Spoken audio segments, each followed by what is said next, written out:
Vixen is here strongly. Yeah. Just bringing the presence, and as you should. I mean, you have such an incredible team. You've done such amazing work consistently for years. Thank you. Everybody probably knows who you are, but just in case there's somebody that doesn't know you and your background, let's all go all the way back to you playing with Legos 5 years ago. It's Lego, never Legos, never Legos. Never Legos, always Lego. No, always Lego. So give me a little background. So yeah, so I suppose my original journey with voice and conversational stuff actually has a heritage really in radio originally. That's the only thing I'm actually qualified to do is be a radio presenter. Everything else is just making it up from there. But I started out in radio about 15, 16 years ago as a presenter and a producer, and I started making podcasts. But then, that was a little bit early for podcasting 16 years ago, and so I took a diversion into social media and digital technology for a good decade there. I ended up finding myself working at the Lego Group, which was actually how I first ended up being here at this conference with Pete. He invited me to come out and speak about what we were doing with voice at Lego. And that was where we first got introduced to the Alexa team and building experiences for kids in that space. And then when I left Lego, Jen Heap, my co-founder, and I put together Vixen Labs because we recognized that this was going to be the next big technology interface that brands and businesses had to get their heads and hands around. Yeah. And so we started serving customers in the early part of 2019, really with a strategy offering and helping them build the first round of voice experiences for brands and businesses. And I think we were one of the first agencies doing that in the UK and Europe for a while with our friends kind of in Germany and others. And since then, we've really grown, I suppose, to become certainly the largest by team and kind of tactics in terms of serving big brands and businesses, helping them working out essentially what their voice strategy should be, and then helping them from an end-to-end perspective deliver on that, whether that's building voice applications, whether that's navigating the world of voice search, particularly in the space with Google, and now increasingly building custom applications and custom assistants, integrating things like synthetic voice from our partners at Veritone, who are the platinum sponsors here this week, as well as also deploying new types of technologies in terms of things like avatars and ultimately preparing for versions of the metaverse, whatever that might look like. Right. So you did a talk, the State of the Union of Voice. Yeah.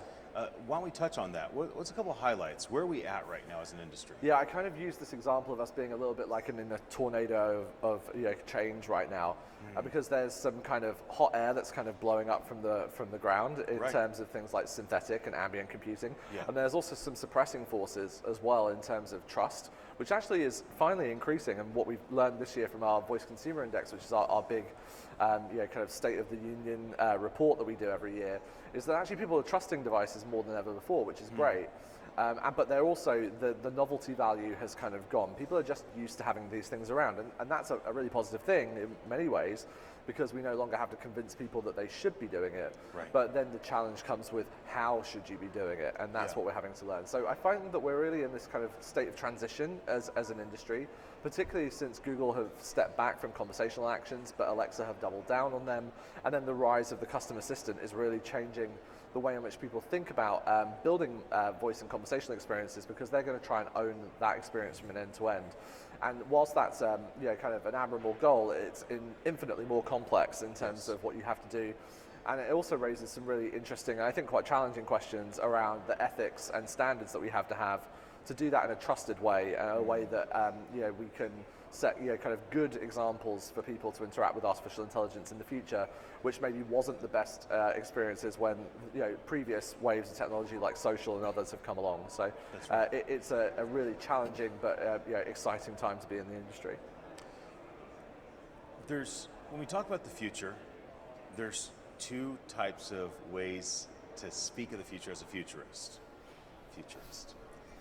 One is to predict the future. Usually this is historians, scientists, PhDs.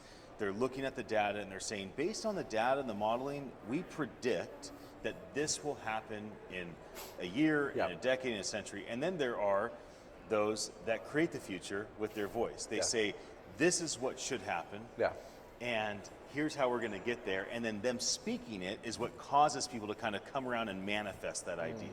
So I'd love for you to take us to the future.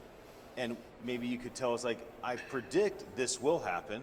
Yeah. And I believe this needs to happen. So everybody rise up and like, let's make this happen. But could you talk, kind of touch on those two things for a moment? Yeah, I mean, you're absolutely right that we have agency in this. This isn't something that is going to get done by anybody else other than us, because the majority of the big players in this industry are here today, right? You've only got to look at the sponsor logos behind us to show that we're well represented by a broad swathe of the industry. And I'm enthused and excited by the fact that there are new types of regulation and governance going to come into the space. I think this AI Bill of Rights that's been proposed and some of the changes that's happening in the European Union are positive moves, because we will need some form of regulation to kind of govern and dictate safety. But at the same time, we also need free agency to be able to create new experiences. And so the balance has to be struck there. I think that the future for us is particularly we're going to see more and more people wanting to build these custom assistants and experiences themselves in-house. And I think that, as I say, it presents a really great opportunity, because we will not be beholden to one ecosystem. Right. But that then requires interoperability between those ecosystems if you really want to get the utility out of them. And that's going to require people to give up more privacy than maybe they've previously felt comfortable with doing. And I think the history of the internet, as I've often said, is the exchange of privacy for utility, right? Not for a utility, but for utility. Utility, it's close. It's not far off. It's close. But privacy for utility, because ultimately we have to give up our privacy if we want utility out of these things to a certain extent. Right. I think, though, that what I also see is that Web3 technologies, some of the work you're doing at attn.live and some of the other players in this space, I'm also enthused by some of the work that our partners, like I say, at Veritone and others are doing in the NFT space, is that we will also need means of authenticating the content that we create. And so I think in previous years when we've been at this conference, a lot of the focus has been on how do we speak as a brand, or how do we speak as a business, and how do customers speak to us as brands and businesses. Right. But I see a lot more emphasis, just even by the exhibitors that are here and the conversations we've had on stage, around the amount of content that is going to create. Right. And that content, if we want that to really serve us well in the future, it needs to be authenticated, it needs to be secure, it needs to be trusted. Yeah. We also need, as voice goes into the enterprise, which I think is another big trend that we're seeing this year, is that we're now seeing kind of business to business or business to employee experiences, or employee to employee experiences that are being created, and less focused just on business to consumer. Yeah. And when we go inside of the enterprise, I think we're going to need to see standards really raised, because I want to work for a company that treats me with respect, but also treats the AI that they bring into my company with respect. And I want that AI inside that company to also treat me with respect. Yeah. And that's a really different challenge for businesses to get their heads around. On standards, if the world would adopt only one standard or regulation, whether it's top-down government or whether it's bottom-up people, but if everybody came to consensus on only one standard or regulation, what would be the most important, in your opinion, when it comes to this part of machine learning and AI, the voice side, the speech side, the linguistic side? I think it's about the ethical use of the data. Okay. And I mean, ethics is a sticky subject, right? Because it's subjective. But I think if we want to live in a world where these AI models can really help do social good in the world, and I think we've seen a lot of people here trying to pursue that in different ways, whether that's in healthcare, whether that's in the preservation of voices for posterity's sake with the work that Vocal ID are doing with their voice bank and others, is that if we really want that to be the world that we live in, then we have to have an agreed set of boundaries around how we will keep and manage that data in the future.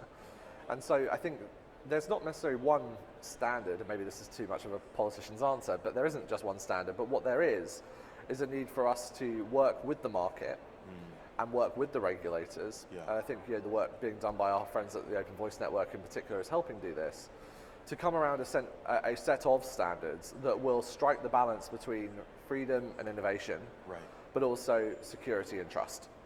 And maybe we need to pursue a quality trust mark of sorts. I talk about it akin to the fair trade mark have gone by, or the pursuit of things like the B Corp standard. I would love us to see a movement towards a standard and a set of standards that is identifiable and that kind of comes with that trusted mark. in a similar way that those other kind of accreditations have done in the past, because then consumers can understand it. And I think that we have to do this in a way that kind of end customers and end users can quickly and easily identify a company that is living up to those standards. Because if they remain in the jargon and the complexities of kind of regulatory language that can only be interpreted by lawyers and politicians, then these things will actually never come to really serve the people that the technology is built for. We have to do that in a way that all of us can embrace it, whether you're a practitioner or not. Speaking of the practitioners, maybe my last question, unless there's anything else you want to say about Vixen and how... Sorry. This is your time. I mean, we can talk about Vixen all day long, but I'll talk about the topics. Well, the last thing I want to ask was about community, of the practitioners. So here we are at Voice 22. You've been at every Voice. You really empowered Pete to accomplish a lot of his goals, especially early on, before you put all your emphasis toward your own agency. Why is this important? Why are you here? Why are you coming next year? Why should people that didn't come consider sponsoring and consider being here and speaking and being a thought leader with us and drawing people into how they kind of view this as a practitioner? What's the value of this? Well, so for us at Vixen Labs, we kind of sit at the intersection of all of the different technology vendors that are here. We're not a platform, we're an independent, kind of middle ground, and we're there to serve our customers, right? So above all else. And that means about creating the best possible experiences using the best possible partners that we can. So one of the reasons why we come here is because this is the ground where, and as Pete said it yesterday at the main stage, this is where we make a market, right? And you've got representation across the rest of the marketplace, whether that's NLU and LLP providers, whether it's the CMS tech, whether it's those that are doing kind of smart integrations around synthetic media, or in the call center. And we come here to listen to what the market is telling us, because the conversations that end customers are coming to each of these different point solution providers and trying to kind of solve for are the things that we want to solve for at Vixen as well. And so we come here because it's an opportunity to really understand what the market is driving for right now. It's an opportunity to build partnership and relationship with some of the kind of key technology vendors in the space. It's an opportunity to recruit great people to come and work for us. And there are customers here as well, and so we come here to also meet with those customers. And I've been really enthused by the amount of brands and businesses that are here this week compared to previous years, because it just shows that there's a level of maturity that's waking up, and also a challenge, because we're seeing that now it's not relying upon just third-party agencies like us, but people are building great teams in-house. But they need ever more the right strategic guidance to make sure that what they're doing inside their business has checks and balances outside of the business. That's right. It's always so fun to sit down and talk with you. It's always good to hang out. We could spend the rest of the day doing this, but I have to bring the next victim in. Have to wrap it up at some point. That's right. If you're watching our conversation, thanks for your attention. My name is Ian Utile. I'm the CEO at attn.live. It's wonderful to bring you these fireside chats from Voice 22 in Washington, D.C. I'll be back with more, and until then, have a very happy day. Thanks.